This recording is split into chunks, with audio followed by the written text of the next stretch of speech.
Assalamualaikum warahmatullahi wabarakatuh.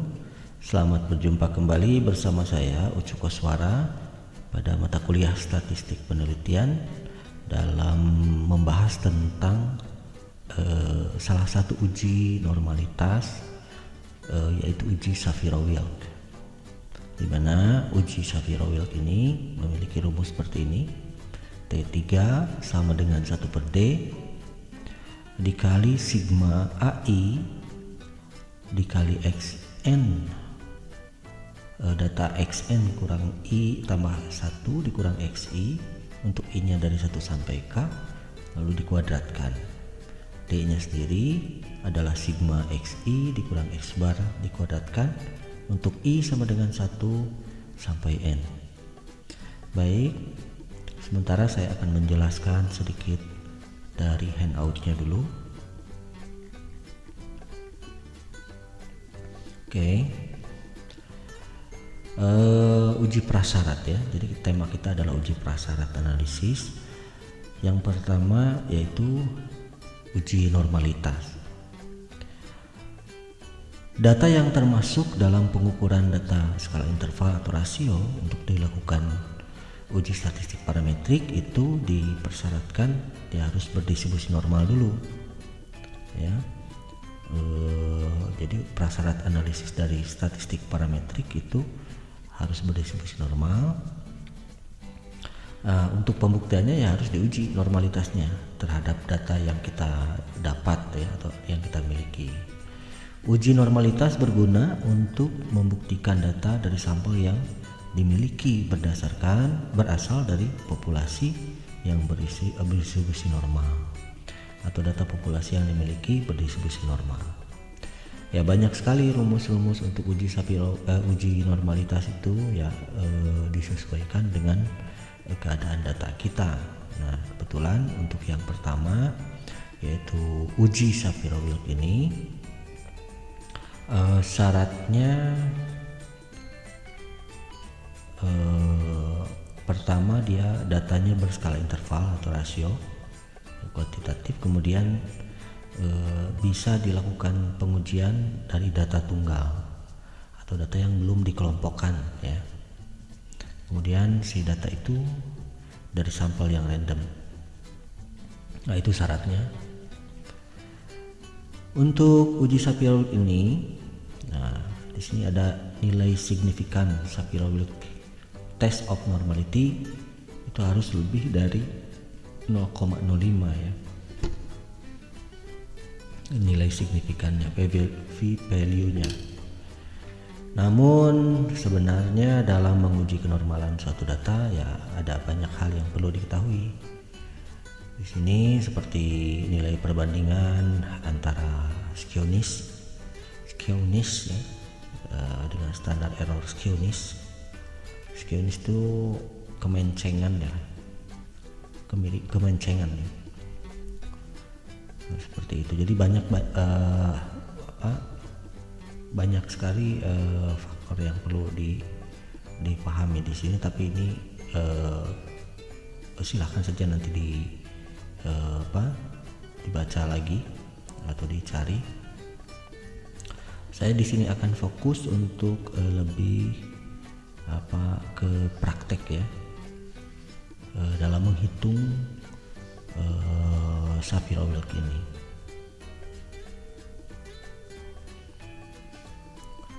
Oke, rumusnya adalah tadi sudah saya sebutkan, ini rumus Shapiro-Wilk T3 sama dengan itu. Di sini ada keterangannya di mana D itu berdasarkan rumus ini. Kemudian AI itu adalah koefisien tes Shapiro-Wilknya, nanti ada di tabel. Nah, kemudian XN min I tambah 1 itu angka ke N kurang I tambah 1 pada data, XI angka ke I pada data. Kemudian untuk rumus D nya XI sama dengan angka ke I pada data, X bar nya sama dengan rata-rata datanya. Oke.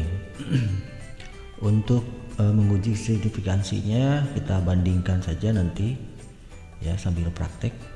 Kita bandingkan signifikansinya dengan tabel Shapiro-Wilk yang akan nanti saya tampilkan juga. Nanti nilai T3-nya ini dibandingkan dengan nilai tabel Shapiro-Wilk-nya. Nah, nanti bisa kita ambil kesimpulan apakah hipotesisnya diterima atau ditolak. Nah, untuk dilihat posisi nilai probabilitasnya atau P-nya. Jika P lebih dari alfa, maka H0-nya diterima dan sebaliknya ditolak. Jika P kurang dari alfa, maka H0 ditolak, ya sebaliknya berarti H1-nya diterima. Oke, kita langsung ke soal ya. Jadi ini soal contoh soal. Berdasarkan data ujian matematika, sebagian siswa yang diambil sampel secara random dari kelas berapa ini? 7 ya, sebanyak 24 orang. Oke. Selidikilah data tersebut, apakah data tersebut diambil dari populasi berdistribusi normal atau tidak berdistribusi normal ya, dengan alfanya itu 5% atau 0,05.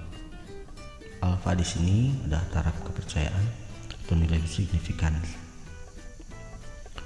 Maka kita buat hipotesisnya, di mana di sini ada hipotesis 0 dan hipotesis alternatif atau hipotesis HI ya. H1 ada H0 ada H1. Ini hipotesis 0-nya data tersebut berdistribusi normal dan H1-nya data tersebut tidak berdistribusi normal. Oke. Nah, di sini sudah saya berikan penjelasan ya di handoutnya, tapi kita akan langsung saja praktek di sini. Kita menggunakan Excel ya, agar mudah dipahami proses penyelesaiannya. Di sini rumusnya sudah ada di Excel ini. Untuk membuat rumus-rumus seperti ini di Excel atau di Office juga biasanya sudah ada, tapi saya biasanya jarang menggunakan equation ini. Saya sarankan kepada kalian untuk mengunduh program ini ya, MathType ini. Jadi untuk membuat rumus-rumus seperti misalkan ini D sama dengan sigma xi kurang x bar kuadrat, jadi kita bisa buat di sini D sama dengan sigma, nah, sigmanya kita butuh yang ini,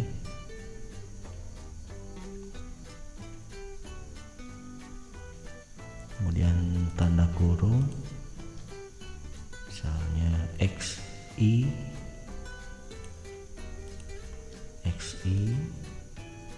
maju ya dikurangi x bar. Oke, x barnya karena ada barnya berarti kita pakai yang ini, x bar, lalu dikuadratkan. Oke. Dan batas bawahnya i nya sama dengan 1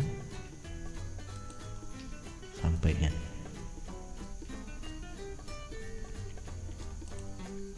Oke, nah setelah itu ya kita boleh copy ini di blok, lalu Ctrl C, di copy lalu dipastikan di Excel atau di Word begitu. Jadi sudah langsung ini menjadi bentuk gambar, bisa diperkecil bisa diperbesar. Nah, karena ini ada kotaknya, jadi kita hilangkan kotaknya dengan format objek, lalu color line-nya dihilangkan, fill-nya juga dihilangkan. Oke, nah seperti itu ya untuk menulis atau membuat rumus-rumus matematika. Jadi silahkan nanti dicoba-coba menggunakan MathType, di download saja. Oke, dari soal yang tadi ya, tadi kan ada datanya, itu data nilai matematika siswa ini ya, ada ada 24. Yang pertama kita harus mencari nilai D dulu ya. Untuk mencari nilai D ini ya kita pertama, karena rumus D nya itu ini ya, seperti tadi ya, saya drag dulu ke sini supaya jelas. Oke, nah ini rumus D nya, kita mencari nilai D. Maka kita harus membuat tabel ya, sesuaikan saja nanti tabelnya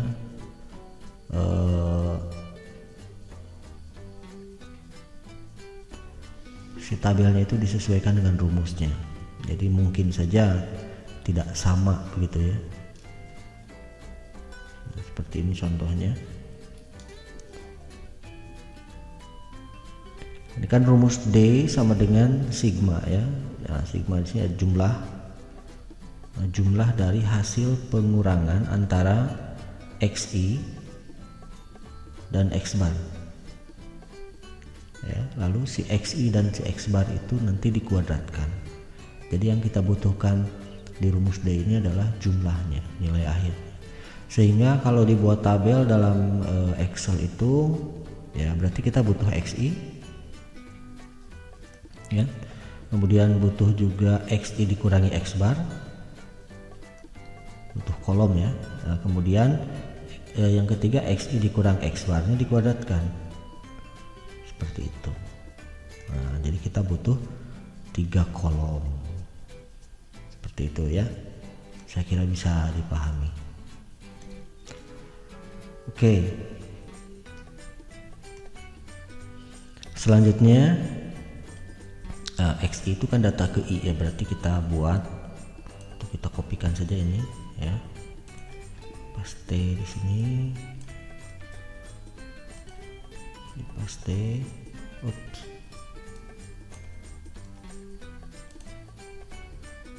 Oke.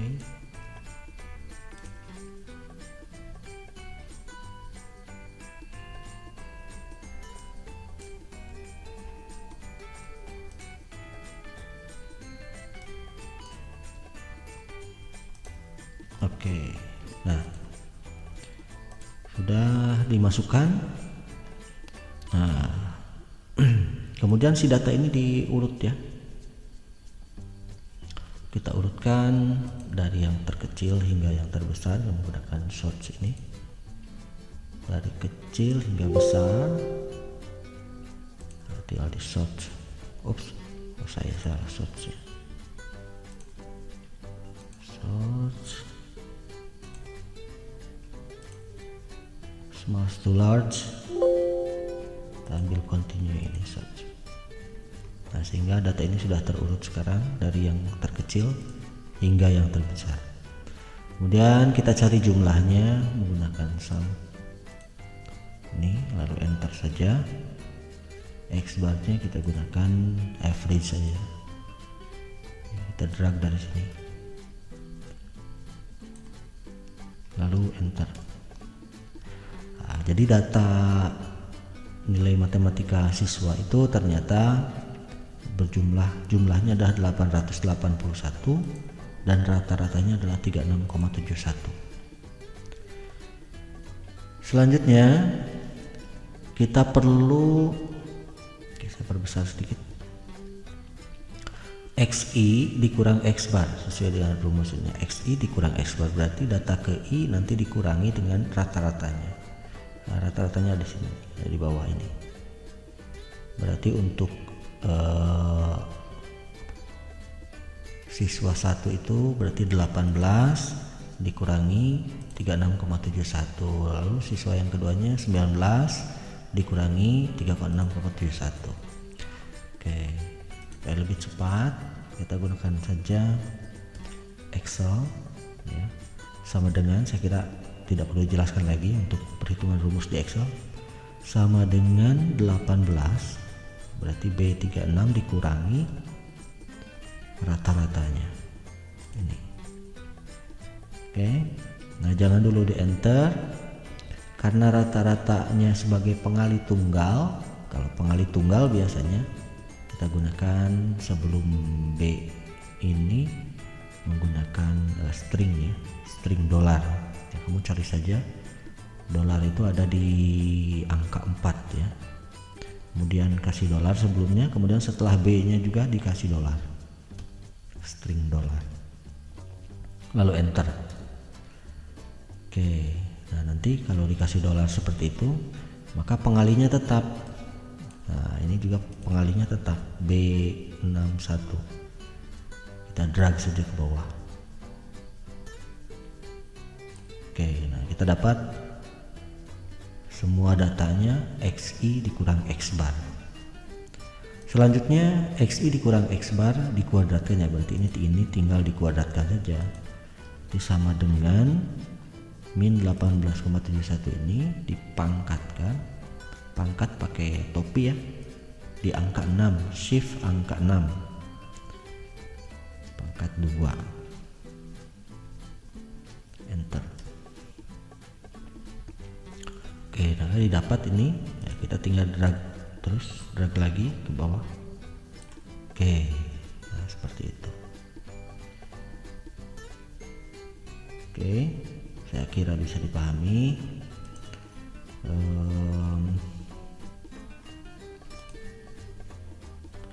Sekali lagi mungkin penjelasan untuk ini ya.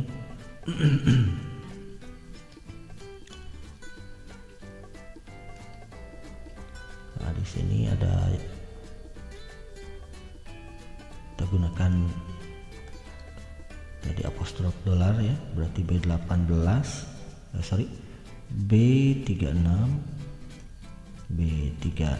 dikurangi apa ini, D ya, C ya, D 36. Nah cuma di sini pakai dolar, di sini pakai dolar. Dan yang kedua untuk ini XI dikurang X bar itu berarti pangkat ya, berarti D36 dipangkatkan 2 seperti itu. Jadi ini yang namanya pangkat ya. Oke, selanjutnya nah, kita sudah dapat D ini ya. Jadi D ini merupakan jumlah dari ini semua.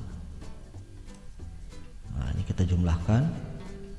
Tuh saya ulangi ya, saya delete dulu.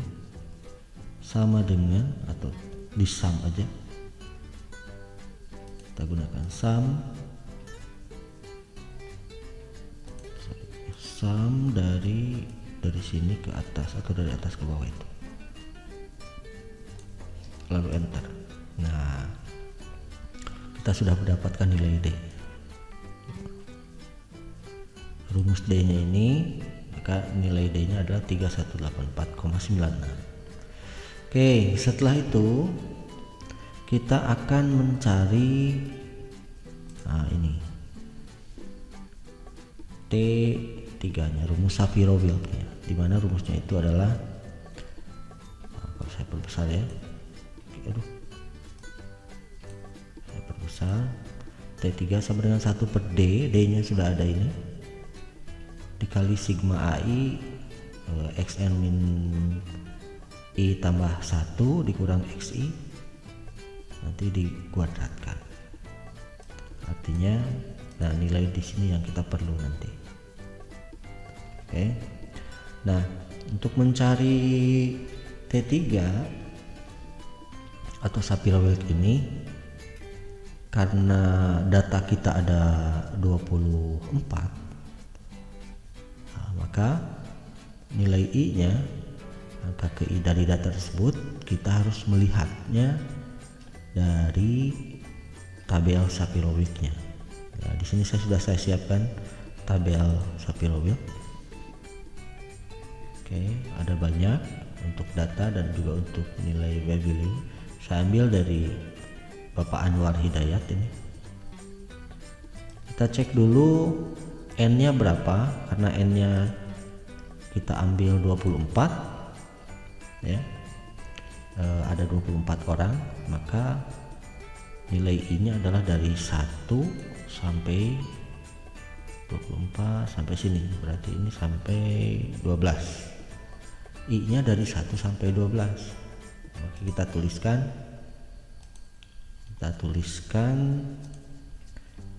1 sampai 12.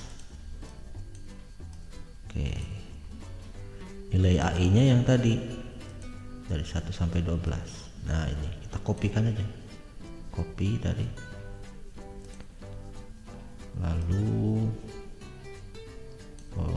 double ya ini. Bentar, nggak bisa. Ini berarti karena ini 2 kolom. Kita buatkan sama dengan sajalah. Sama dengan, buka tabel Shapiro-nya, klik ini, lalu enter. Oke, lalu di drag ke bawah. Nah, itu nilai AI ya. Nilai AI yaitu koefisien tes dari Shapiro-Wilk-nya. Oke, selanjutnya kita cari tabel ini ya. Kita perbesar dulu. Nah, ya. Xn min I tambah 1 dikurangi Xi. Kalau N nya 24, saya hitungnya begini aja deh. Gimana ya, di sini saja.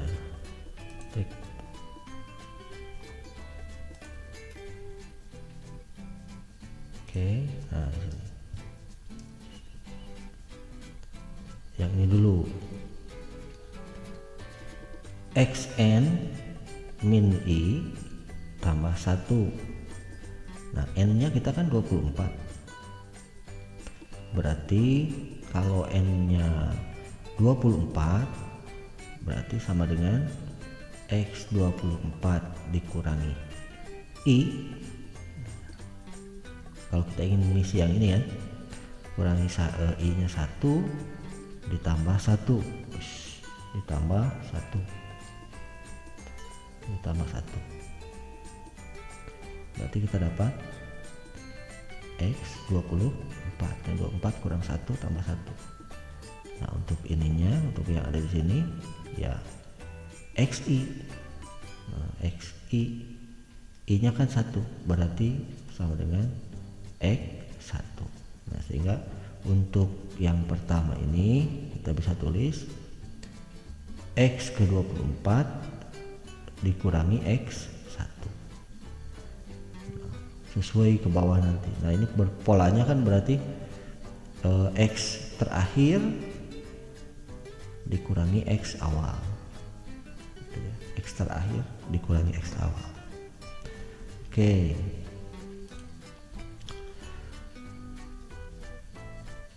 X24 berarti 58 dikurangi 18 ya, ini 58 kurang 18. Untuk yang keduanya I2 nya berarti X23 atau 58 lagi dikurangi 19 dan seterusnya. Sekarang kita kopikan saja bisa ya. Berarti karena ini dibagi 2 berarti dari 13 sampai 24. Misalkan saya simpan dulu di sini, pastikan di sini, lalu di sort saja, dibalik dari large. Nah, ya. Kopikan, pastikan di sini. Nah, ini kan X ke 24, 23, 22, 21 menurun begitu. Dan untuk yang keduanya sampai 12, kopikan aja langsung ke sini. Ya, seperti itu ya. Delete dulu. Nah, kemudian karena Xn min I tambah 1 dikurangi Xi, berarti kita tinggal mengurangi saja, sama dengan ini dikurangi ini, enter. Oke, seperti itu.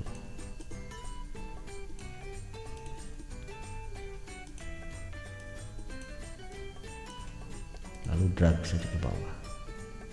Oke, maka kita dapat nilai X and min I tambah 1 dikurang XI. Kemudian untuk yang selanjutnya saya perbesar dulu. Nah, kita tinggal mengalihkan AI ini dengan ini, berarti kita mengalihkan ini dengan ini untuk I nya 1.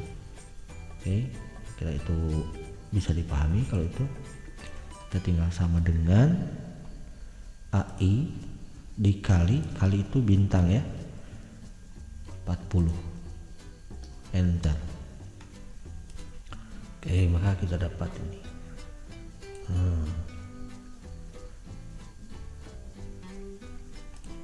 Sampai situ barangkali bisa dipahami.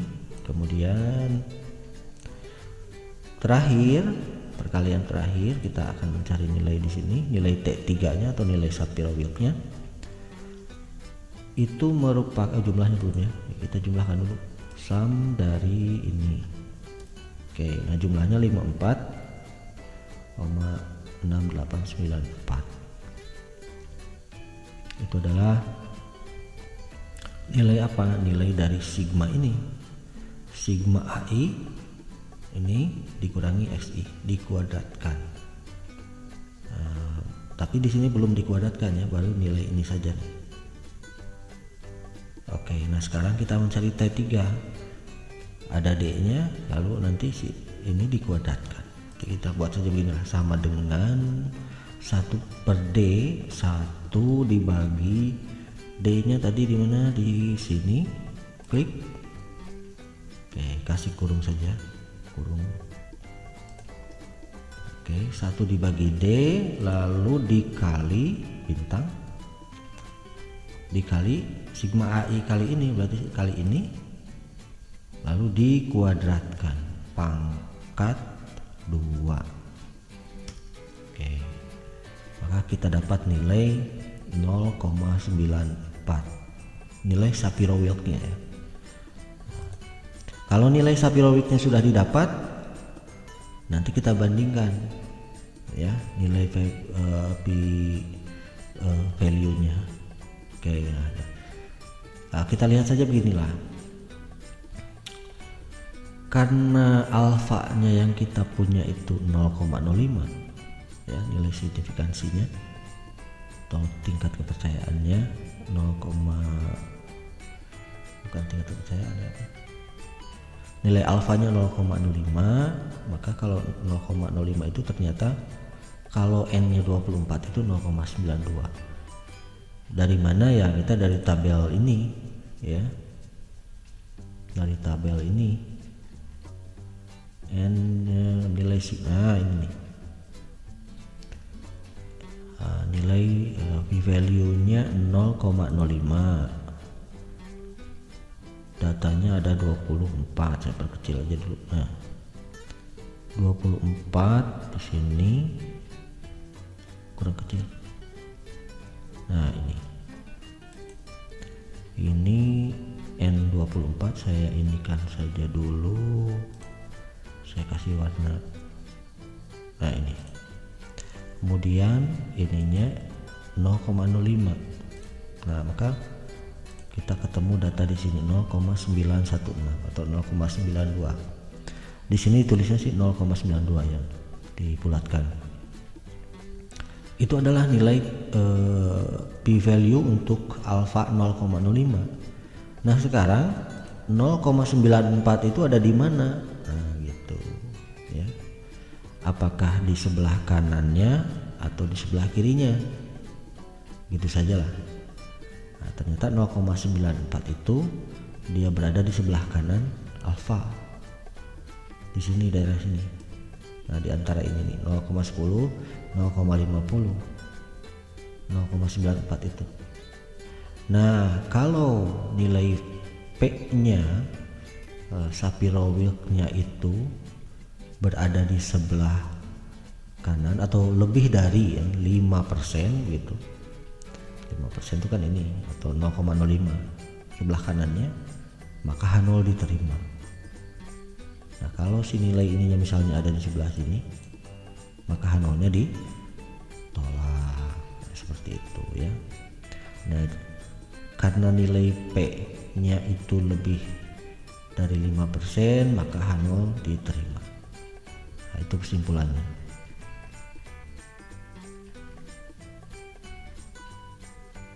Oke, H0 diterima berarti data itu berdistribusi normal. Kesimpulannya data, oke, saya tulis gini ya, karena, atau saya lihat kesimpulan sini kalimatnya, nilai P hitung terletak di antara nilai itu terletak di antara 9 atau nilai P hitung terletak di antara 50 di atas nilai alfa ya. Di atas nilai alfa berarti H0 diterima. Kalimatnya ini aja lah.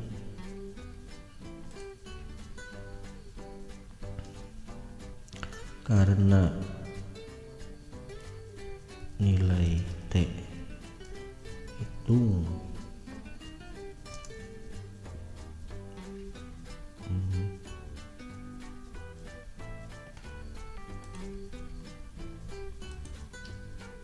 berada di atas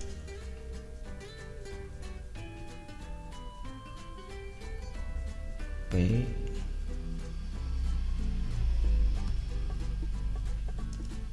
maka H0 diterima. Nah, itu kesimpulannya data berdistribusi normal. Oke, seperti itu ya, mudah-mudahan bisa dipahami. Silahkan saja nanti kalau saya salah dalam ini, nanti tinggal di komentar saja.